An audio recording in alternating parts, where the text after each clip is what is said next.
ಎಲ್ರಿಗೂ ನಮಸ್ಕಾರ. ನಾನು ಅಂಬಿಕಾ ರಾಜ್. ನಿಮ್ಮೆಲ್ರಿಗೂ ನನ್ನ ಈ ಚಾನಲ್ಗೆ ಸ್ವಾಗತ.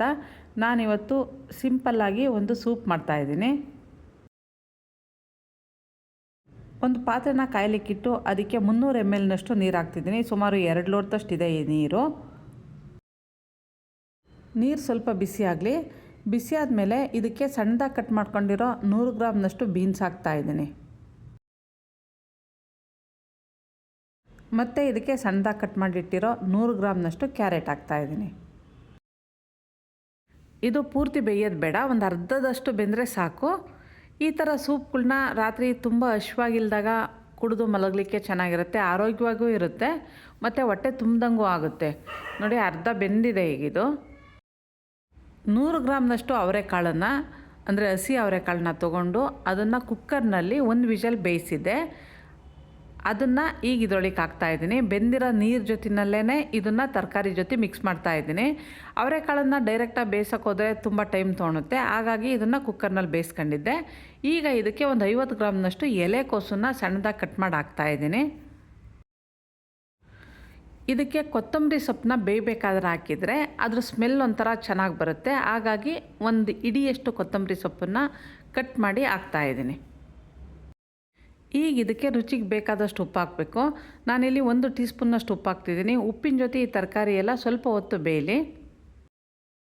ಇವತ್ತು ಮಕ್ಕಳೆಲ್ಲ ರಾತ್ರಿ ಊಟ ಮಾಡಲಿಕ್ಕೆ ಹಶ್ವಿಲ್ಲ ಅಂತ ಹೇಳಿದರು, ಹಾಗಾಗಿ ಈ ಸೂಪ್ನ ಮನೆಯಲ್ಲಿ ಮಾಡಿದೆ. ಈಗ ಒಂದು ಬಾಣಲಿ ಕಾಯಲಿಕ್ಕಿಟ್ಟು ಅದಕ್ಕೆ 2 ಸ್ಪೂನ್ನಷ್ಟು ಜೋಳದ ಹಿಟ್ಟು ಹಾಕಿ ಹುರಿತಿದ್ದೀನಿ.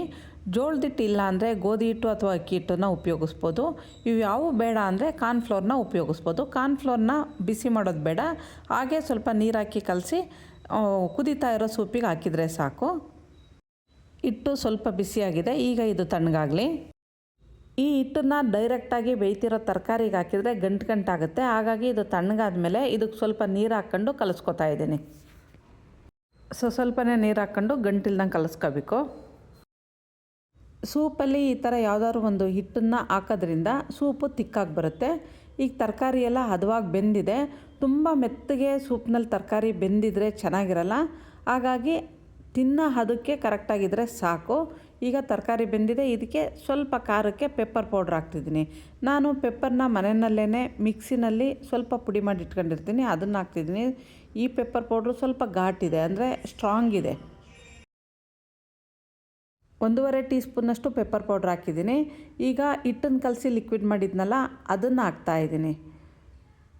ಸ್ಟವ್ನ ಸಣ್ಣಗೆ ಮಾಡ್ಕೊಂಡು ಇದನ್ನು ಹಾಕಬೇಕು, ಇಲ್ಲ ತಳಕ್ಕೆ ಹೋಗಿ ಕೂತು ಗಂಟಾದಂಗೆ ಆಗುತ್ತೆ. ತಕ್ಷಣ ಈ ಥರ ಒಂದು ಸಾರಿ ಚೆನ್ನಾಗಿ ಮಿಕ್ಸ್ ಮಾಡಬೇಕು. ಈಗ ಇದನ್ನು ಸ್ವಲ್ಪ ಹೊತ್ತು ಕುದಿಲಿಕ್ಕೆ ಬಿಡಬೇಕು.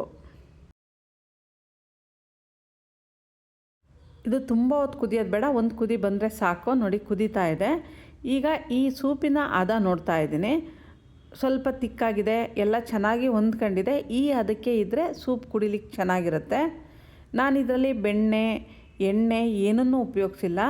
ಹೆಲ್ತಿ ಸೂಪ್ ಇದು. ವೆಯ್ಟ್ ಲಾಸ್ ಮಾಡಲಿಕ್ಕೂ ಇದು ಅನುಕೂಲ ಆಗುತ್ತೆ.